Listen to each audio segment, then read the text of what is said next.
Before we get into each item, I want to give you a timeline of events that will give you some framework around the issues that we're going to talk about today. On February 2nd, 2015, the applicant, the owner of the property in question, submitted a demolition pre-inspection to demolish the same day. They submitted an application for the new single-family dwelling with attached garage. The next day, the Board of LADBS staff prepared and mailed written notices of the demolition pre-inspection application, and then the following day on the 4th, the field inspector performed the pre-inspection out in the field.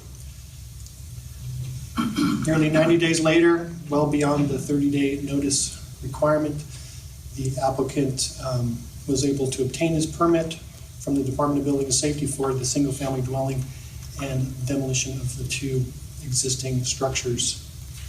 On November 30th, the appellants filed their appeal. On December 18th, a supplemental permit was issued to the new single-family dwelling to revise the structural inventory on the original permit.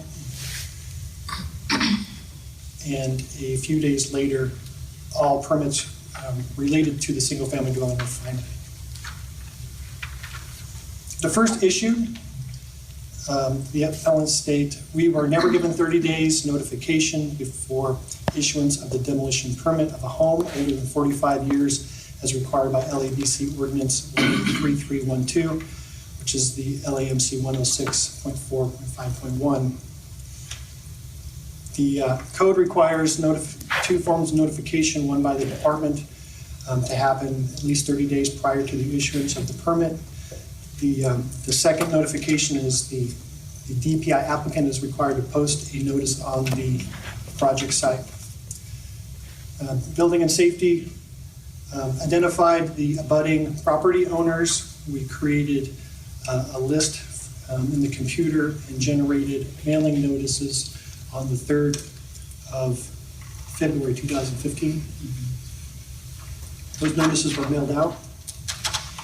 During the time of inspection, inspector witnessed the posting of the applicant's DPI application notice, and we issued the permit.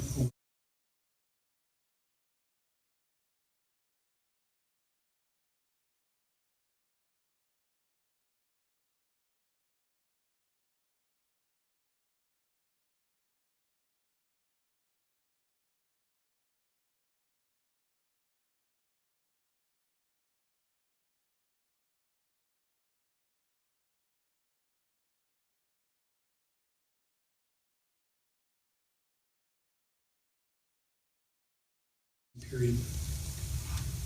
Issue number 2, the developer never had asbestos or lead inspection for original untouched 1942 home prior to the demolition per AQMD 1403.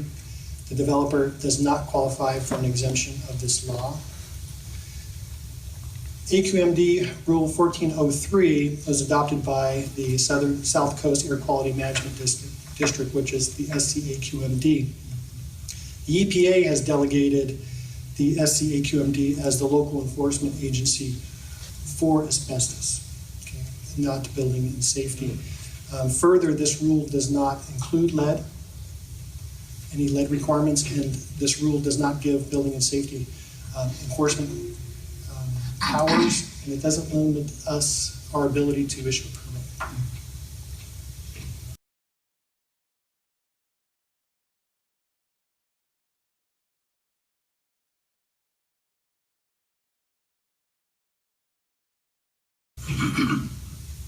Number 3, in the permit for building a DBS contract in section 19, the developer agrees to safe lead practice in reference to the labor code section 6716 and 6717. He agrees to specific training, washing, testing, and record keeping of the project, which was not done. The subcontractor who did the demolition is not licensed. It also explicitly states that this labor code does not supersede any federal law. The federal law governs safe lead practice is the EPA RRP rule. On the back of each permit, there is a signature side to it. Section 19 serves two purposes. It's an asbestos removal declaration as well as a lead hazard warning. The first part of the wording there, the applicant is required to certify notifications of asbestos removal is either not applicable or has been submitted to the AQMD or the EPA per this code section, which is and as we just learned, asbestos is governed through the AQMD, not building and safety. Safe lead practices are spelled out in the code section 7616, which is the professional code, and that code does not put any limitations on a permit issuing agency prior to issuing the permit. It also doesn't give us any enforcement powers.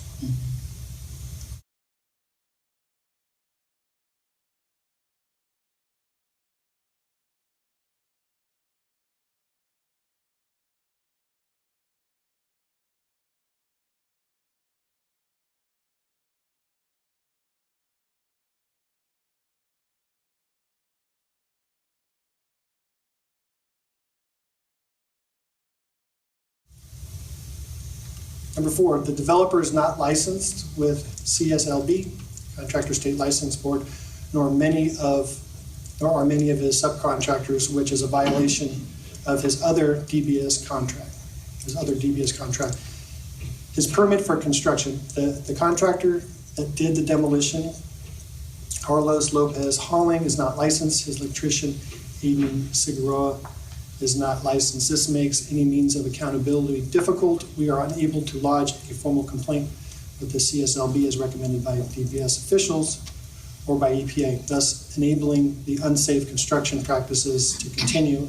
And again, he is in complete violation of his contract and against the LAMC. Further, so basically stating the owner is in violation of section 17 of the building permit. The developer is not licensed and has hired unlicensed subcontractors and uncertified workers for the demolition and much of the construction. This is a blatant violation of his application for building permit. Section 17, a contract he signs agreeing to work exclusively with licensed contractors. This renders his application for building permit invalid. So on the same backside of the permit, the signature side, and applicants are required, if they're a contractor, to list their contractor's licenses. If the applicant is an owner builder, they need to basically check what their exemption is. They have the opportunity to check one of those two boxes. One of them says he's going to hire his own employees to do the work, and the other one is that he's contracting with a licensed contractor to work the project. The department's policy is we allow them to change that during the course of construction. They can essentially use a licensed contractor or anybody that they want as their hired employee. This section is put in here through the state code and is not enforced by LADBS.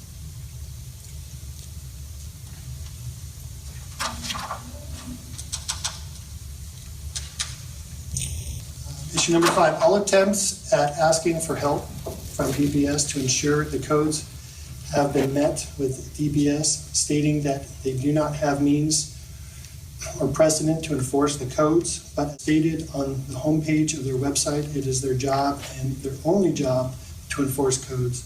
The department has the power and responsibility to enforce all codes, including those related to dust emissions, as well as codes that result from state and federal law.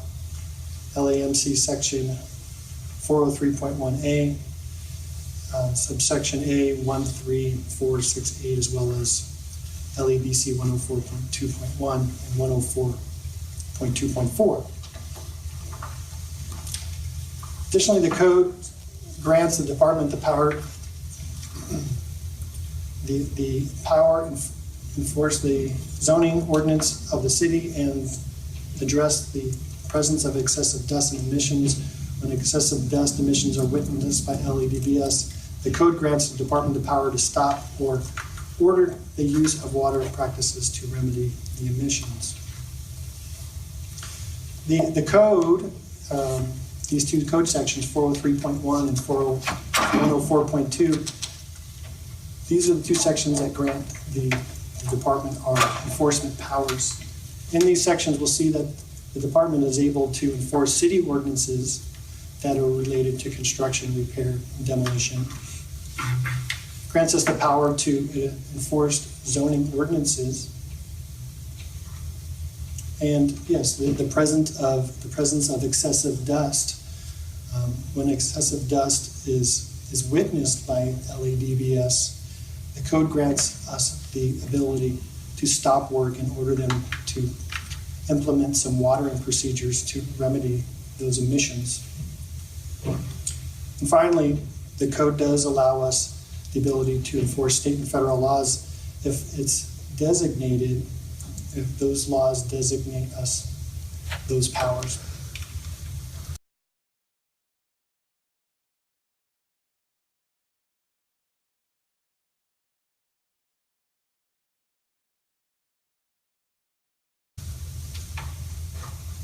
Number 6, the developer is in violation of all agreements with DBS, in violation of multiple codes, and therefore construction of the development is illegal per section 110 of the LAMC. Section 110 is the responsibility of the permittee. The permittee did comply with the LABC, and they carried out the proposed work in accordance with the approved set of plans, and that's what this code section states.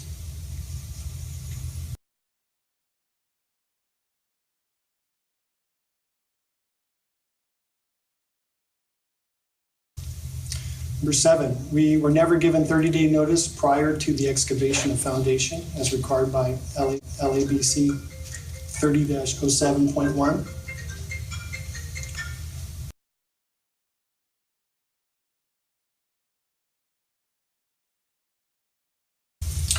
Issue number 8, the developer did not post notice for demolition, buildings or new structures until post notices for demolition, building or new structures or pool until project was well underway. Oops, excuse me. The notices were inspection. Reported the notices were posted on site. They may not have been posted before the construction began, but the code basically the only infraction that they would incur would be that they wouldn't be able to get an inspection until those notices were put into place.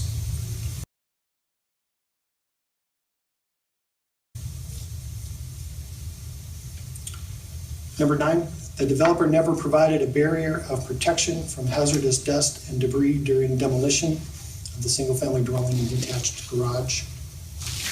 Dust barriers and debris barriers are not requirements that are listed in the LABC. Hazardous dust enforcement is, as we've learned, the responsibility of SCAQMD. We do have an information bulletin. It does spell out protection devices that are required for certain demolitions. For single-family dwellings, the only requirement is a barrier, and the code defines a barrier as it's 8 feet tall. It's placed on the sidewalk side. It's basically placed at the front property line on the sidewalk side. It's for pedestrian protection. These barriers, this code section does not require a barrier to be placed along the side property line between adjacent owners.